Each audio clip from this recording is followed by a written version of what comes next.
And welcome back to another episode of Kayfabe Comparisons. Coming to you live once again, it's your boy Wex breaking the Lawson, joined by my main man out there in War Trace, Tennessee, my boy Jesse Baker. What's up, dude? Dude, just chilling. Been got to watch the new Mandalorian this week. Oh, I watched that today at work, and it was great. Very good, very good. Exciting. Good to have some TV going. Watch a little bit of wrestling. Gearing up for Revolution this weekend. Same old. Ready to discuss some shit. Hell yeah, man. Pedro Pascal's making that premium streamium service money right now. That's right. Why is he like typecast to predict the world-saving special child in everything? Hey, I'm okay with it. It's just interesting. Yeah. Good shit. But yeah, wrestling. We got lots of shit going on in wrestling. Today, as we're recording this Thursday, the return of Ring of Honor today. Correct. On the Honor Club streaming platform. Which I downloaded the app, and I'm like, I'm this close to pulling the trigger and just going ahead and getting it. Yeah. I don't have it, but we'll see what happens. Yeah, I mean, I'm sure, we'll find like some watch wrestling whatever, watch the first few episodes and be like, is this something I want to buy? But I mean, I feel like it may be worth it just for the back library alone. I mean, the back library is definitely considerable, and it's one of those things that I kind of want to let it stack a little bit before I do it. And they do have that big pay-per-view coming up on March 31st. I mean, it's WrestleMania weekend is their next Ring of Honor pay-per-view. So it might be interesting to watch leading in just to see like how we're getting from point 1 to point 2 to point 3 to point whatever the fuck. Hey, I will say the last few like AEW produced or Ring of Honor pay-per-views have been really good. So They have. It'll be interesting to see how they handle a lot of different situations, most notably the tag titles. Curious to see how that goes. Oh yeah, that's a very kind of sticky situation. Like maybe my call is say retire the current versions of the belts. Right. Bring something in new so it's like not the same, but you still have that legacy still there.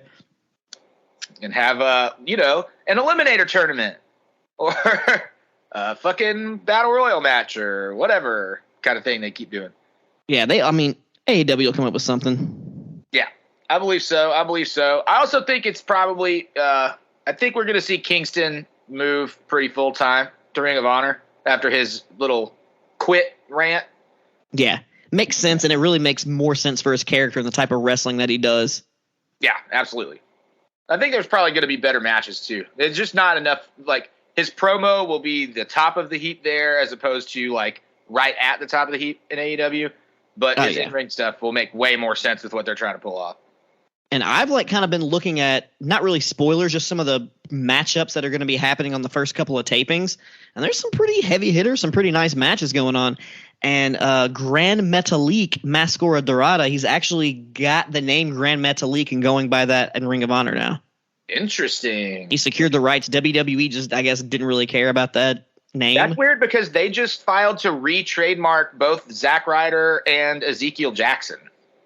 Ezekiel Jackson, that's more interesting than the Zack Ryder because we kind of know the saga with him and Chelsea Green's there now. But Ezekiel Jackson, I haven't seen that dude since Lucha Underground. Yeah, kind of strange. And then also, they filed a C&D on Cesaro for trying to trademark CSRO in all caps. Yeah. And it's kind of, they're trying to re-trademark Cesaro now, apparently. I don't know. It's all just kind of silly shit. But got to think, why would they need to do it? I don't know. Hey, sounds like some Vinnie Mac shit. And speaking of Vinnie Mac shit, as we were talking earlier before we started recording, they announced some WrestleMania matches this week on Raw, and one of them just has the fucking stench of Vinnie Mac all over it, and that's Omos versus Brock Lesnar.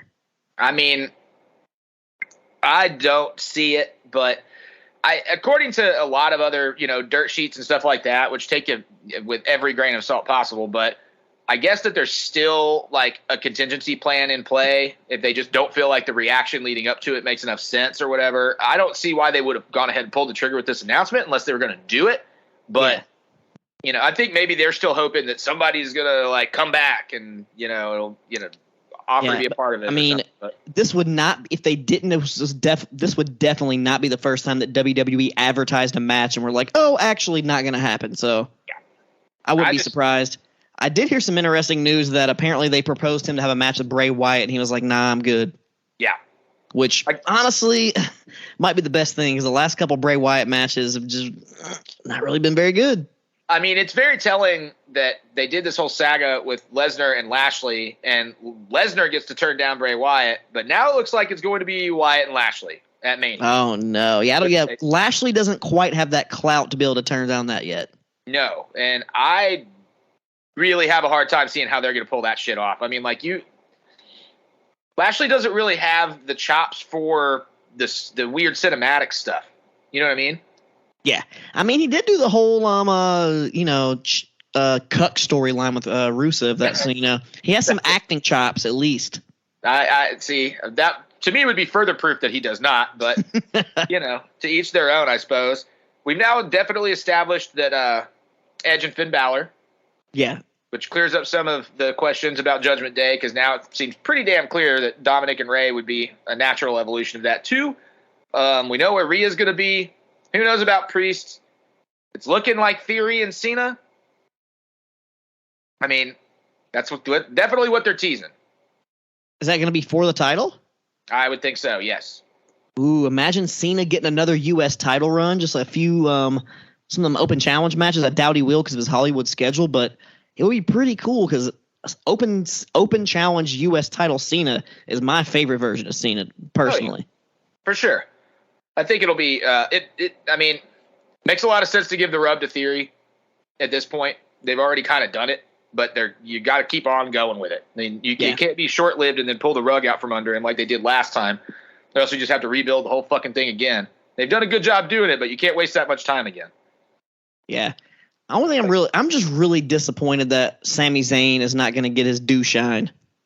I mean, we don't know that, just not here, I mean, I've heard he's going to have he's supposed to get another title shot at like a house show, but come on, it's a house show. I mean, I could definitely see Zayn and Rhodes becoming something super special down the line. And to me, that eventually will make more sense anyway. But that still means that there's meat on the bone with the bloodline stuff. There's a lot to play out with Solo Sikoa, Jimmy J, all that other fun stuff. Kevin Owens, I could see tag matches, singles matches. There a lot of different shit they could do. A match I'd love to see at WrestleMania is just Solo Sikoa versus KO. I mean, I'm pretty sure they've done that, first of all. But second of all, sure. I'm not very interested in the story, of those two. No, not the story. I just think just match-wise, it'd just be a good fucking match. They could probably pull something together, I would imagine. I mean, WrestleMania right now is very funny to me because there's so many things that, do make it seem like it's going to be a much better one than in the past. And I've said it before, I'll say it again. I loved it last year. But I see, certain matches that seem a little duddy. And then now we know that The Miz is the host, which is interesting to me. They officially announced that. Okay. So we'll see what happens. They are in Hollywood. I'm sure they'll make it fun. Hopefully, somebody will kick Miz's ass. Probably Stone Cold. We'll see. Hey, I love a good Stone Cold. So it makes sense. One funny thing about WrestleMania season, before we get into the rest of the AEW stuff, they haven't officially announced anybody for the Hall of Fame yet. Which normally, they did announce Batista. I thought they announced Batista. I didn't see anything formal. Oh, okay. It wasn't official. I've seen everyone on earth talking about it, but we're 4 weeks out, bro. Yeah, that's crazy because normally they have at least 4 people announced by now. Yeah, I mean, they may just do it all in one shot to do a ratings pop or something. Who knows? But gosh, that's just, you would think that we would know. I mean, I've heard rumors about a lot of people, and none of them other than Batista really pop into my head right now. But I mean, it's kind of it's always kind of a highlight to me. I really enjoy the Hall of Fames. I even like watching the ones where there weren't people there. It was weird, but I enjoyed them. Yeah, it's cool. So, it's just cool to see who gets that recognition. Yeah. Who knows? We'll see what happens there. But some meat and potatoes. We're in Revolution Weekend home stretch here. About that time. Only Rampage is left, which I don't think they're going to do a ton of development for the show on Rampage. But we did get to catch quite a few different things on Dynamite last night. And I know I got to watch it. You said you did too, correct? Yeah, I watched it. I thought it was a really good time. The show was paced interestingly to me. In terms of things that are relevant, I don't know what it is. I really didn't like that Mox promo, and this whole program confuses me to this Texas death match in where are they? San Jose, California? They're in San Francisco. Either way. Still not Texas, right? Unless not. my geography's fucked. Yeah, exactly. I thought that was kind of weird too, but it's kind of, I guess they don't want to go the cheesy route with like WWE will just name it after whatever the fucking town they're in. Yeah, I guess. I mean, it's like, at this point, do they just have a like first concussion match or whatever? Like, yeah, that's what the whole fucking storyline's based off of, right? I just don't have any. Yeah, basically. And honestly, I think after this, Hangman Page needs to win, and then just they go far apart for a long time and never touch again. Yeah. And predictions. We'll get there. Yeah, but we'll get there. But I'm just kind of tired of the whole Mox Hangman feud. So yeah, I hope this is the end of the feud. And they're kind of like just fast tracking a lot of these things, you know. I mean, obviously with the Elite and House of Black, we talked about there's not a lot of build. There's not a lot of build. Unless they record something on Rampage to kind of give it a little more substance, it's kind of just like a random challenger. You know, the Elite's going to win because there's no real story or build to this. So there's just no reason behind it, like, at all. Besides that, they're a trio. And now they're like, oh, we took your titles off of you at the entrance ramp when you weren't wrestling. Like, what? I just don't. None of it makes any sense to me. I'm sure they'll put out a banger, honestly. Oh, of course. The match will be good regardless. But, you know, it is what it is. Then we got the Face of the Revolution ladder match. And I'm not running down everything that happened here, but that's, you know. That was, I mean, I was kind of random that they did it on there, but I mean, honestly, Revolution take less matches and make it not like a 9-hour pay-per-view. That's good to me. So I'm glad we had kind of got something on Dynamite to at least hype it up. And there was some good spots, some sick shit, but the whole like Ortiz and Eddie Kingston thing was kind of lame. But dude, Commander, Takeshita, like, dude, those are the highlights of the match. Those two dudes fucking killed it. And I know Takeshita is on the rise already. Commander really fucking showed out. Like for his debut Dynamite performance, I mean, everybody walked away talking about it. You know? Like everyone's seen him do this shit like in GCW and all the indies, but like seeing it on TNT live or TBS live, like with all the big crowd, it was fucking sick.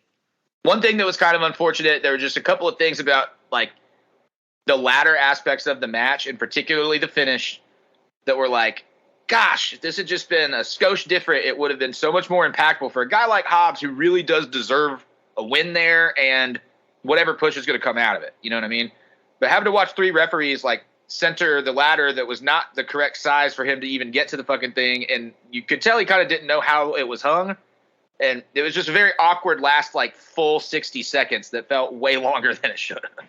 Hey, I have people complaining like about the refs like holding the ladder, but if you watch wrestling, you know refs hold the ladder. But I get why it was kind of slowed down the momentum and everything, him not being able to reach it. But dude, the imagery of him just destroying the ladder with a shoulder check was fucking sick. It was dope. Just mangled it up. So like, you gotta hit, you gotta miss. But I mean, overall, I think it worked, and hopefully he gets like a good little TNT title run out of it. I would enjoy seeing that. You know, I think it just kind of depends on a handful of different things and who they want to place where. You know what I mean? But yeah, if they want to keep Samoa Joe as a Ring of Honor guy, it makes sense. But if they want to kind of keep him on both shows, I don't know. Samoa Joe's money right now. Right. Then you got a little Jericho and Pretty Peter Avalon action, and the only reason I'm bringing this one up is they let Avalon look pretty fucking good here, and he hasn't been on TV in a while, really. Yeah, he got some solid, like, he pretty much got all the offense in until the code breaker. Yeah, it was great. And, like, he's been a solid worker for a very long time. I just like it when somebody actually has the opportunity to show a little bit, and then that way. He's from California, so, you know, he kind of gets a little home state spot right there. For sure. Then we see the interference from Starks and the JAS beatdown where once again nobody comes to help, and it's like, ugh, I don't know. I'm getting tired of that. But the hopefully we'll have a blowout on Sunday. The Page promo, I actually thought was decent for an Adam Page promo. Oh no, dude, Adam Page is underrated when it comes to his promos. When he has those like pre-recorded promos, he can fucking kill it. Yeah, I thought he did a really good job. Like, it wasn't too terribly over the top. He found a way to make it kind of sensible. I don't know. Good, serious. I took him seriously. I thought that was a good thing. We get a very awkward challenge from Christian Cage, followed by a confusing video from Jungle Boy.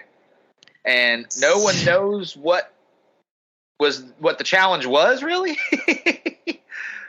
Maybe a buried alive match, maybe a regular match, maybe nothing. Yeah.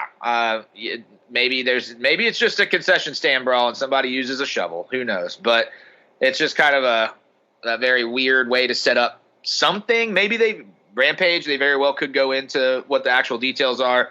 But, I mean, I'm just looking forward to seeing Christian Cage and Jungle Boy. I like that Christian Cage is, like, cleared to go back into the ring, and I'm hoping, obviously, that one is a banger. And he's still rocking that super villain, black turtleneck with the Chelsea boots. He's, like, pure villain at this point. Still insulting Jack's dead dad, which is just never gonna get old, I don't think. Nah. Hook looked really good. And so that's going to be kind of a fun thing to see keep happening. Then onward and upward into some shit. The Casino Royal Tag Battle Royal Best Arena. Which I will say, this is the only thing I did not watch because I tuned over to the Memphis Grizzlies game. But I saw who the winner was, so I know the outcome. I got to say, it was kind of good. For the Tag Battle Royals can get a little daunting and intense and lots of forearms and yada, yada, yada. But you had a lot of people that were getting different spots in, and they were pretty effective about telling some stories inside the ring, getting some rivalries established, so on and so forth. The end was super awkward yet again. But hey, Orange Cassidy and Danhausen, I mean, in my opinion, for a company that is self-proclaimed to be bolstering a really important tag team division and trying to have that be a focus, they made some weird fucking choices lately, but we'll see how it turns out. And then the end segment, which is just Danielson and MJF supposedly shit-talking each other. On this one, Danielson basically was the only one that talked. It was pretty brief. It was very reminiscent of the segment from the previous week. I guess that's a good way for them to try and build up Danielson going in. And that was Dynamite. And he finally got to say, I'm gonna kick your fucking head in. Yeah. Which, how could the match happen if that didn't go down? Yeah, I mean, it's here. I'm ready for it. I'm ready for this weekend. I'm definitely going to order the pay-per-view. So if you're free, if you can make it down from War Trace, you can come on down and watch some wrestling. But I would love to. I don't think we're going to be able to make the trek this time. So we got like 15 fucking things to do. I'm definitely going to be watching though, for sure. Might be doing a little live tweeting. Who knows? Well, hell, I guess you want to go ahead and maybe let's run down this card and give our predictions on what we think is going to happen this Sunday at AEW Revolution. I think that is the way to go. So this is in no particular order, but, we'll see if this happens to end up being similar to the match card. For the AEW World Tag Team Championships, it is a 4-way tag team match between the current champs, the Guns, the Gun Club, the Ass Boys, however you want to refer to them, Jay Lethal and Jeff Jarrett, Danhausen and Orange Cassidy, and former champions coming back to try and take it back, the Acclaimed. I don't know what to think about this because, again, you would think that there would be just Danhausen and Cassidy is such a wild card to me, and the Guns were such a weird choice to me in the first place. But I got to say, I got to go with the Guns, man. I think that it's just too quickly for them to drop it. Why put it on them in the first place? My prediction is actually the Acclaimed. I think the Acclaimed are going to take it back. I mean, it's fair, and they're over as fuck, and it makes sense. I think both of those choices could be good choices. I just kind of feel like part of the reason that this 4-way is happening in the first place might be to protect their new incumbent champions. Or we could just get a fucking swerve and Jeff Jarrett and Jay Lethal win it, which I would not be upset. I would not be upset about it. Fuck me, man. I wouldn't be upset the slightest if that happened. I'm wondering if the Billy Gunn thing's going to be a factor. Is Daddy Ass going to go to the dark side or whatever, Ooh, that's very, very possible. But also that wild card of fucking Orange Cassidy and Danhausen, you never know what they could I could see like, just putting the title on Danhausen and him just because, it's money. Yeah, it is definitely money. I mean, 2 of their top merch sellers being on a fucking tag team together doesn't hurt the company. Nah. So and then you could have Orange Cassidy drop that All Atlantic Championship to somebody, and then have a whole new fucking tag team going. You could. But you heard it here. I'm going Guns. Wes is going Acclaimed. We'll see what happens. Next up on my version of the card, we got Chris Jericho versus Absolute Ricky Starks. What do you think going into this one, man? It's been an interesting build. Well, the JAS is banned from ringside.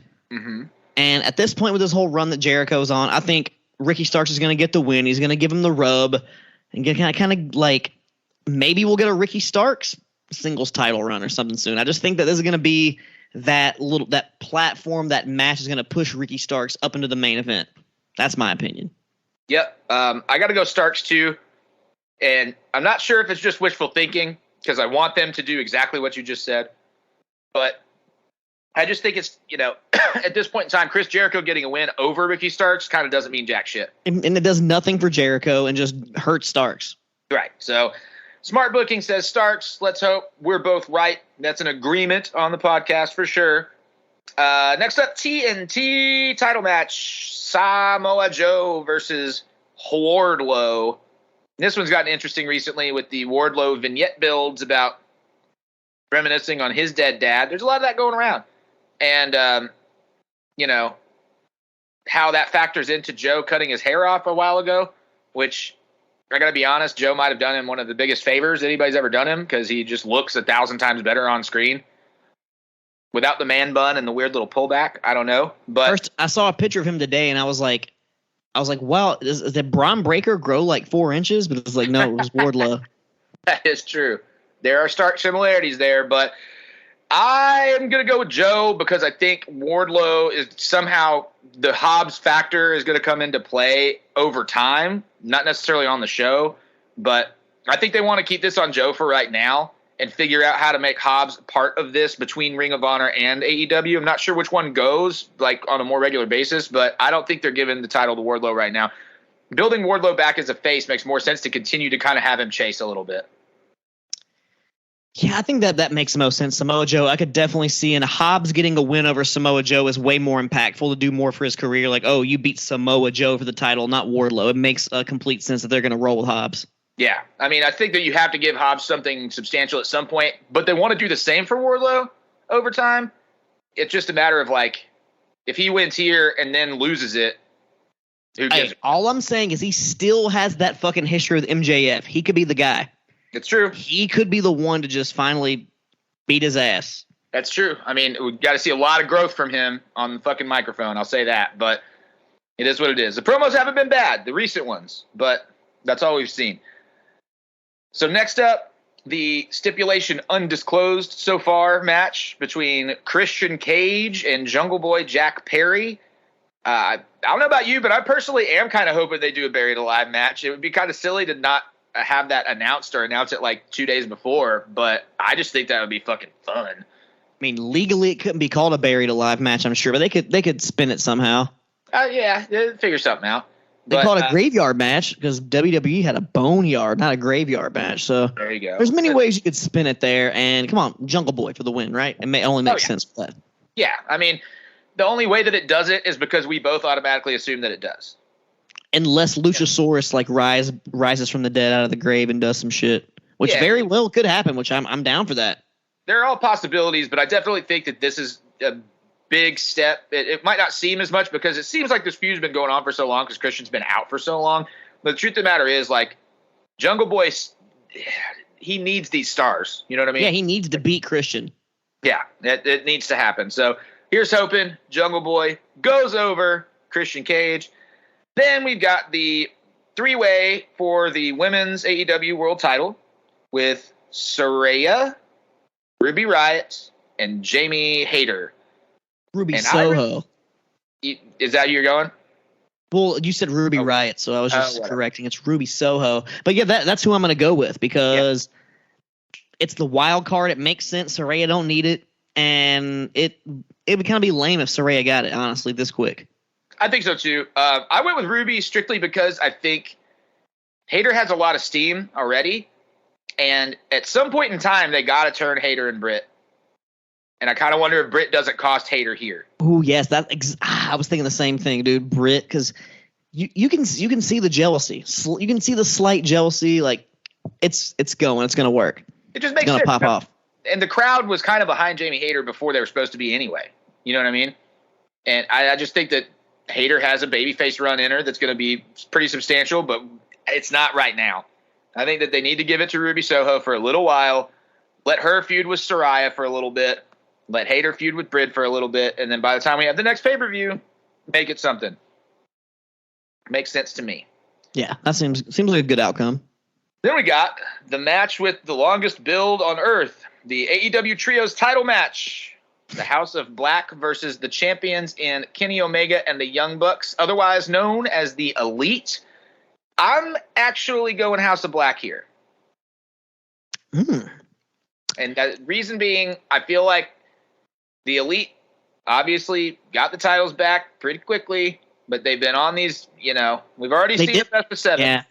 We've already seen it. We've just seen a lot of it, and there's not really anything going on with individual, storylines for these characters really at all. I mean, like they've done some shit talking segments here and there, but there's just not a Young Bucks story or an Omega story. It feels unnatural for the I like that they haven't been the main focus, but I think at some point we're seeing that AEW needs a little bit more of that in the shows. Hey, I like where you're going. I was originally thinking the Elite, but what you're saying is making sense in the fact that Kenny is the New Japan US champion. There's that. So there's that whole thing there. He doesn't need the trios titles. And the Young Bucks, I'd like to see them back in the tag division. Like you said, the tag division right now, the main event's kind of slacking. The Bucks back in there, even not as the champions, but just putting on some banger matches. I'd like to see that again. Yeah, so, I'm going to switch it up and go House of Black. Fuck yeah. And also, the other thing we got to think about, you got a lot of capital in Murphy and Aleister Black or whatever.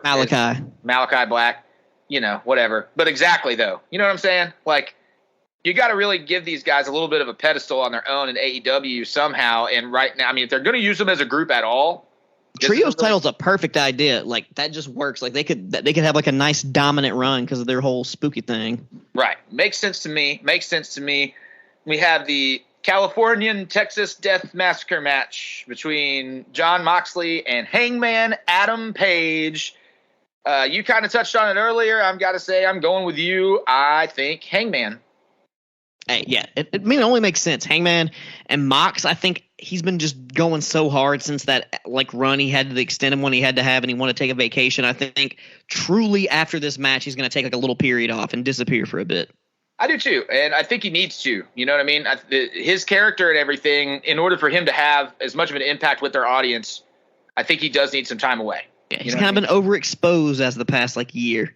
Yeah, absolutely. Ever since the fucking All Out Brawl maelstrom of bullshit, it's he already was planning this. So I think it's about time. It's also Hangman could use the win too. Definitely. Hangman needs a good win. Especially over someone like Mox again. It would just prove how much of a badass he is. Needs to get back in that world title picture. And even if it just stays in the contendership picture for a while, I'd be happy with that. That totally makes sense to me. Speaking of which, 60-minute Iron Man AEW World Heavyweight Championship title bout between Bryan Danielson, the very enthusiastic challenger, and current champion, Maxwell Jacob Friedman, MJF. What do you think, Wes? I think Bryan Danielson's going to win it. Interesting. Everyone thinks MJF. Every person's going to MJF for sure. He's going to win it. He just got it. He's not going to lose it. But I just have a feeling Danielson's going to win it and get one more, even if it's a short title run before he kind of goes away from being full-time. I gotta say, I don't see why they would have waited on MJF for so long and then did the build they did to have him drop it here. I just don't see it. So I think it's MJF. I'm sure that however they accomplish that is going to really be the story and be what says, okay, what's going on next? Is Danielson going to take a break and come back? Is he going to go on some fucking crazy run with some New Japan matches of some kind? Is he, you know what I mean? Like, there are a lot of different ways Danielson can go. Another thing to think about is how many real ways are there for MJF to go? He Not loses many. the title, and it's rematch, and that's it. Yeah. Oh, and I know we're talking about how if the Elite dropped their shit or whatever. Imagine a Kenny Omega versus Danielson for that New Japan US Championship. That's kind of, I mean, that sort of was what crossed my mind is right after you brought the championship. That would be, oh my God, that would, like, I'm getting a boner thinking about it. That'd be a fucking great feud, great matches. I mean, there's so much meat on the bone right there. They've never wrestled, right? Besides Ring of Honor, like back in the day. I'm not qualified to say that they haven't. I mean, they had their besides their, the one they had when Kenny dropped, when Kenny went away for a while, but. Right. Wait, never mind. Did they ever actually wrestle? No, it was Hangman who wrestled Kenny and then Danielson. But Kenny and Danielson, did they? I don't know. I don't know the answer to that question. But the other thing is, I don't need to know. That would still be a fucking banger and a half. Yeah. Not to mention Danielson's AEW presence has been entirely different since before Kenny Omega went away. He completely changed his shit up. So I think that there are a lot of different ways that could be interesting. I also just think that how do you lose the star power of a guy like MJF right now when he has been up to this week like the core of everybody's Dynamite experience, not even wrestling? They did have a match, the Arthur Ashe Stadium. Oh, yeah. And it was a fucking, a draw, right? It was a fucking draw. Yeah. So, bring that match on. Bring it on. I want to see it again. I think it'd be an absolute fucking really logical decision for AEW to go that direction and just kind of continue to build some stuff. I mean, I know Impact has a crossover pay-per-view with New Japan here real soon, but, I can't see that being a constant. You know what I mean? No. That's a little fun for the boys, but no. Yeah. And it's in America, which to me means that it's not going to be as focused as a lot of the shit AEW could do with New Japan in terms of It'll be like more of one of those Ring of Honor War of the Worlds pay-per-views where you might get 3 to 4 New Japan guys, but you still got a lot of just Ring of Honor or Impact matches. Right, totally. But I mean, I'm ready to see some shit. You see the shirt I'm wearing, right? I want to see some Kenny Omanga. Kenny Omanga is how I picture William Regal would say it for some reason. Yeah, it makes sense. All I know is AEW Revolution, you got our predictions. Feel free to comment or look up anything on social media between now and then to talk about predictions. Obviously, we will be covering the show after it happens, and we have our third partner in crime here, Mr. Daniel John Schaefer, back in the hot seat. He'll be back. Stuff.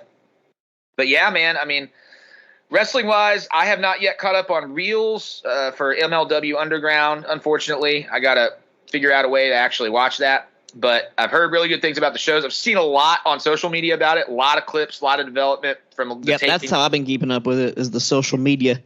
And it's all really exciting. I saw where they put out Second Gear Crew, did a little debut shot in the form of Matthew Justice and the one called Manders in a segment with their buddy Mance Warner. That's fucking exciting. And then, I saw a little tweet Mance Warner made about Reels putting some money on his books. Oh yeah, got to do it. Hit that pay window, baby, with that light beer. I guess Mance Warner cleared up his situation with the law after hitting Real One, formerly known as Enzo Amore, with a car. So that's a good thing. Our boy Alex Kane's getting a lot of time, which is good. Hell yeah, that's fucking awesome. He's got that thing with the Bulldogs coming up. Yeah, and truth of the matter is, I'm really excited about what they're doing from where I can see it. Just haven't kept up with the weekly programming, but I'm going to make it a point myself to do that. Got to find time to dive into ROH too. Yeah. There's honestly just a fucking lot going on. Yeah. Got a lot of wrestling going on right now, and I can't complain. On social media, I see lots of new stuff. You got the MLW, got the Ring of Honor, Impact still kicking, and everything's going crazy. We got in sports, we got fucking, as you know, Daniel's going to be doing this little spring football podcast. So that shit's already started. The Rock's XFL. They've had a few decent little weeks going on. Been pretty entertaining. I mean, the whole wrestling world's just popping off right now. It's true. And, in movies and stuff, too. And we talked about Mandalorian earlier, which obviously Sasha Banks is on that. Sasha Banks. Hey, Mercedes Moné, okay? Hey, yeah. We'll see how long that fucking lasts. But hey, well, she brought the New Japan, the IWGP Women's Heavyweight Championship to the red carpet premiere. Yeah, I saw her and Rosario Dawson in a pose together, which I was like, okay, that I like it. That makes sense. But yeah, man, I don't know. There's just a lot to be excited about. Obviously, with all the stuff that we catch up that we can be excited about, we will cover here. We're going to be able to do it again for you next week with the Revolution recap show and some other news and notes and all that fun stuff. But I think it probably means for now we are out. Yep. So you can always find your boy Wex Breaking Lawson at Wex Breaking the Lawson on all of your little social medias. TikTok, Twitter, all that bullshit, even though most of them are on the Twitter and the Instagram. I might pop on Facebook every now and then, but holler at your boy. Talk about some wrestling. I'm always down for some wrestle talk. And where can they find you, Jesse? Man, you can find me at Jesse Baker Nash on Instagram and Twitter, or regular old Jesse Baker on Facebook. And yeah, man, I'm always down to talk some wrestling or comic book movies or music or bullshit like that. We're always loving it. You know, in the UK, they do the wrestle talk, but we do wrestle talk down here in the South, baby. That's right. That's right. All right, well, I guess it's going to be us. I mean, fuck, that's going to be it for us this week. Goddamn, we're going to have to put a little edit on there, Daniel, when you get in there. Edit that one for me. But we'll holler at you next week. Peace. Peace.